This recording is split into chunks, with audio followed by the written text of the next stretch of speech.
On the Texas Gulf Coast sits a barrier island called Galveston.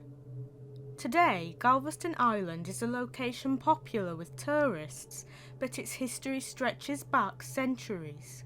Before Europeans started making their presence known on the island, Akokisa and Karankawa Native Americans lived there.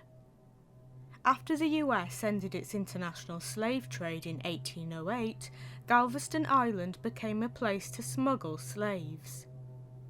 Galveston became the main port of immigration in Texas in the 19th century, and when the Civil War broke out, the island became under the control of the Union and Confederate armies at different times.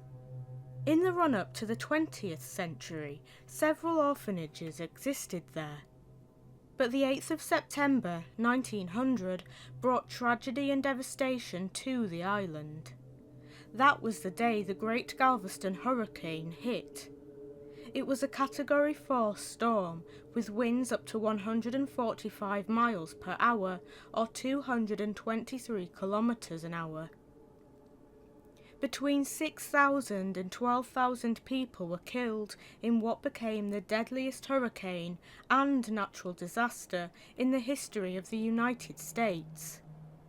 The Sisters of Charity ran the St. Mary's Orphan Asylum, and it wasn't immune to the hurricane. The orphanage was destroyed, and 90 children and 10 sisters lost their lives. The sisters had attempted to save the children by tying the youngsters to themselves with rope. When the storm finally ended, the bodies of several children and one of the sisters, believed to have been called Sister Catherine, were found on the beach. They were still tied together with rope. Before the 1900 storm hit, there had been plans to build a hotel near to where the bodies of Sister Catherine and the children were later found. A fire had destroyed the beach hotel a couple of years before the Great Galveston hurricane. It was the hurricane itself that accelerated plans to build a new hotel to tempt tourists back to the island. Galveston civic leaders commissioned the Moran, Russell and Crowell Company of St. Louis, Missouri, to design the hotel. The hotel was designed to be a combination of the Mission Revival and Spanish Revival architectural styles. It was decided that the hotel would be named the Hotel Galvez after the Spanish military leader Bernardo de Galvez y Madrid, for whom the city was named. The Hotel Galvez cost $1 million and opened in June 1911. But it seems that those responsible for building the hotel weren't aware of the horror movie rules we are familiar with today, in particular the rule that warns against building on top of a gravesite. Legend has it that the hotel sits on top of the graves of Sister Catherine and the orphans. In 1915, another storm hit Galveston. After the Great Galveston hurricane, improvements were made to the seawall and the coastline, and this helped to minimise the impact the storm had on the hotel. 275 people died in the 1915 storm, but the guests staying at the hotel did what anyone would do when facing such a perilous situation. As the storm got closer to the island, the guests shut themselves in the hotel, drank champagne and danced. And while some guests partied, one woman decided to do something a bit different. She gave birth to a boy in room 231. Between 1920 and the start of the Great Depression, the pageant of pulchritude was held in front of the hotel. It was this pageant that would later become the Miss Universe contest. In the hotel's younger years, the property was home to a doctor's office, a barber shop, a soda fountain and a candy factory. But when the US entered World War II, the United States Coast Guard took over the property for 2 years and the hotel wasn't open to guests. After the war, gambling became popular in Galveston. Gambling helped to make the Hotel Galvez an important part of the island's economy once again. By the middle of the 1950s, however, the Texas Rangers shut down the illegal gambling industry, negatively impacting the local economy. Galveston is clearly no stranger to storms, and when Hurricane Ike struck in 2008, the hotel suffered damage. Clay tiles fell from the roof and the lower level flooded. Staff were allowed to stay at the hotel while their homes were repaired. The hotel changed hands many times in the 20th century, and as a result it has been renovated several times.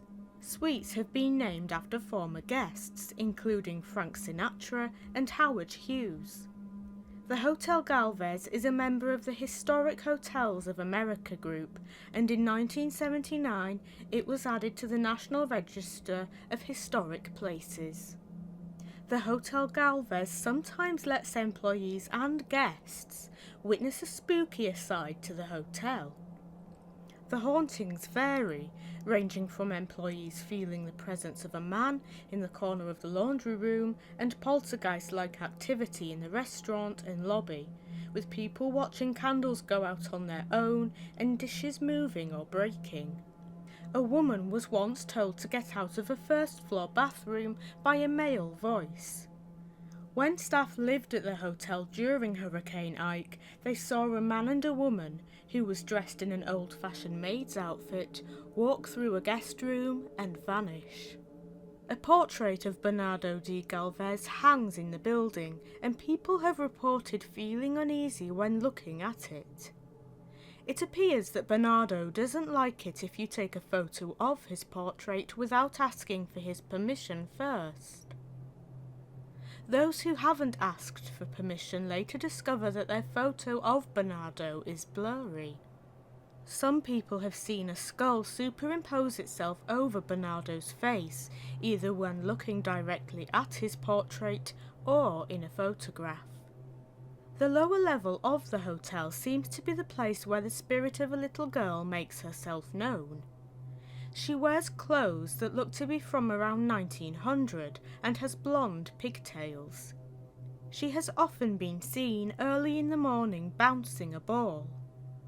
When builders were converting the basement into a spa, it wasn't uncommon for them to see the young girl playing in the construction area. Perhaps the girl is sometimes accompanied by other ghostly children, as a group of children have been heard playing and running around. They have also been heard calling female guests mommy. Some wonder if the little girl likes to hang out in the basement because the soda shop was once located there. The girl has been heard calling out ice cream. The hotel's most well-known ghost is Audra, a 25-year-old woman who stayed in room 501 in the 1950s. Audra was engaged to a mariner who sailed in and out of the port of Galveston. When his ship was due to come back to port, Audra had a routine that she carried out. She would take the elevator to the 8th floor of the hotel and climb the ladder into one of the 4 hexagonal turrets that sit at each corner of the main red-tiled roof. From there she would sit and watch her fiancé's ship sail back to the island. But one day a storm broke out, and rumours began swirling that the ship Audra's fiancé was on had sunk. There were no survivors. Distraught, Audra hanged herself in the west turret. A few days later, her fiancé arrived back in Galveston. Audra has stayed at the hotel after her death, and room 501 is said to be the most haunted room. She makes her presence known in a number of ways. Doors slam, lights in the TV turn on and off, and footsteps are heard, as well as crying. The phone will ring in the dead of night, and odd lights are seen in the room. Employees have difficulties making electronic keys for room 501, and some guests have had a hard time trying to get the electronic key to open the room. After experiencing this problem, one guest took the key back to reception, and when staff scanned the key for him, the display read, "Expired 1955. 1955 is said to be the year Audra took her own life. But Audra doesn't just confine herself to room 501. She has been spotted walking towards the turrets she frequented, and strange lights have been seen in the turrets themselves. A guest called Tim stayed in room 507 and often felt a presence watching him.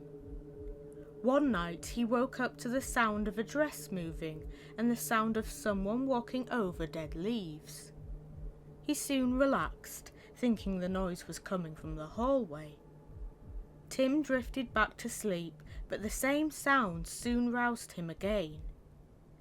This time Tim turned the light on. A woman in her 20s was stood in his room. She was wearing a thin cotton dress and had messy blonde hair. There didn't appear to be anything wrong at first, but then she levitated a couple of feet, tilted her head back, and screamed as if in pain. The woman floated back to the floor. She appeared to be calm. Tim was about to ask if the woman was okay, but she then levitated into the air again and screamed. Tim remarked in his account that it looked as though the woman was being held up by her neck. While the ghosts of the Hotel Galvez seem quite happy haunting guests and staff, one spectre has decided to make the hotel's safety her top priority. Sister Catherine, who died along with many children during the Great Galveston hurricane, can sometimes be seen on the south lawn of the property, looking out to sea. Her presence is a warning. Sister Catherine is trying to protect the Hotel Galvez and the island. Whenever she is seen, it means that a storm is brewing.